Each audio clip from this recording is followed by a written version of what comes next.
May 21 was generally a good month for fixed income. The global economy continued to see improvement in terms of the growth rate. The US recorded a 6.5% projected growth for GDP for 2021, with a opening up of the economy with the vaccination drives picking up. The US economy faced a huge spike in the inflation. Inflation for the month of May was reported at 5%, which is more than 2.5 times the target of Fed at 2%. Even the core inflation was at 3.8%.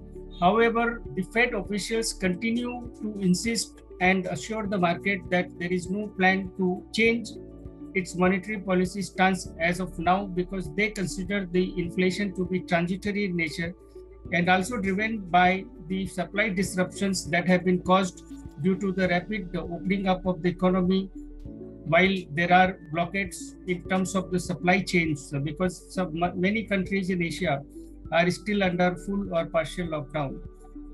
The European economy also saw a good rebound in growth. The PMIs across the world, whether in US or Europe, continued to show improvement. In the US, the PMI for the month of May was reported at 61.7, which is the highest in the last 10 years.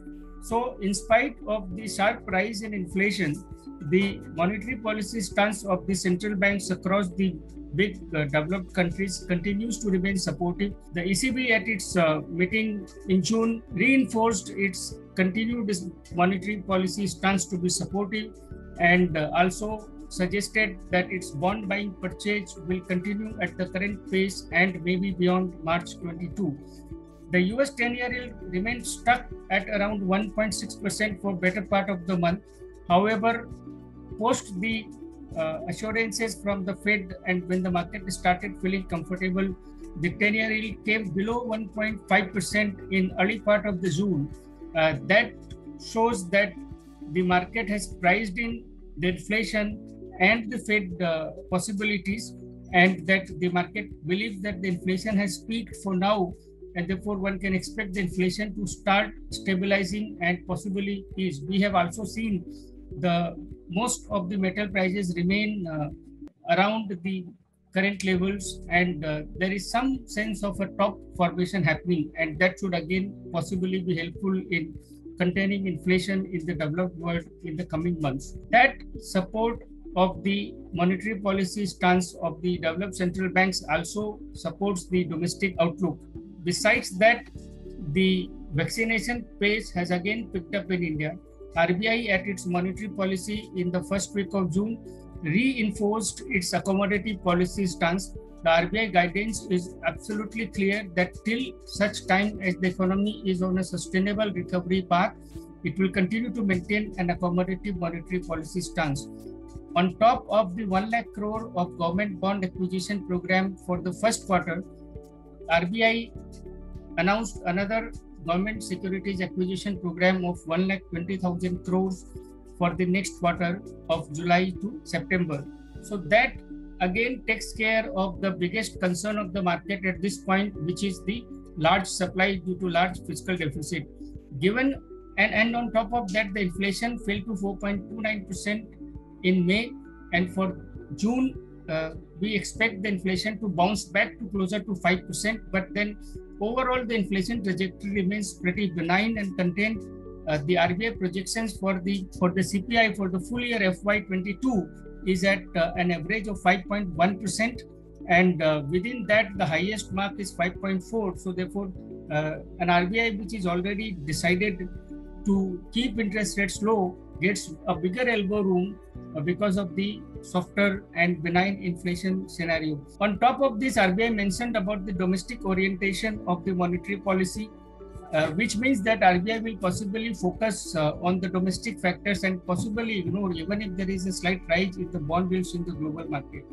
All in all, the fixed income market remains well supported by the central bank actions. The macro fundamentals remain largely stable with the flattening of the COVID curve. The fiscal deficit situation is also likely to remain well controlled, with industrial activity within the lockdowns largely remaining unaffected, with exports picking up because of the strong rebound in the developed world, especially the Western countries, and with no big financial relief package like last year, the fiscal deficit picture is likely to remain unchanged, and no major overshoot of the fiscal deficit projection of 6.8% is expected for FY22. However, given the fact that with inflation expected to be closer to 5% and repo rate at already around 4%, the scope for the interest rates to come down is rather limited. And therefore, we expect a very range-bound market where the interest rates possibly do not have the tailwind of fundamentals to go down. At the same time, strong intervention from the Reserve Bank will keep the interest rates under check, and therefore any meaningful spike in the interest rates is unlikely. Within this narrow range of the interest rates, we saw some further steepening of the yield curve, with the 7-year yield and the 5-year yield falling by 8 and 27 basis points respectively, whereas the 10-year yield remains stuck at around 6% within a narrow movement of plus minus 3 basis points for the month. So therefore, we continue to brace for a rather range-bound market with very small range, and in that scenario, we believe that the low duration category continues to be amongst the better positioned to this environment. We hope for everyone to have a safe and healthy June, and hopefully everyone gets his vaccination, and the economy can rebound after the unlocking starts as the COVID curves continues to flatten. Thank you so much for your time and patience. Thank you once again. Mutual fund investments are subject to market risks. Read all scheme-related documents carefully.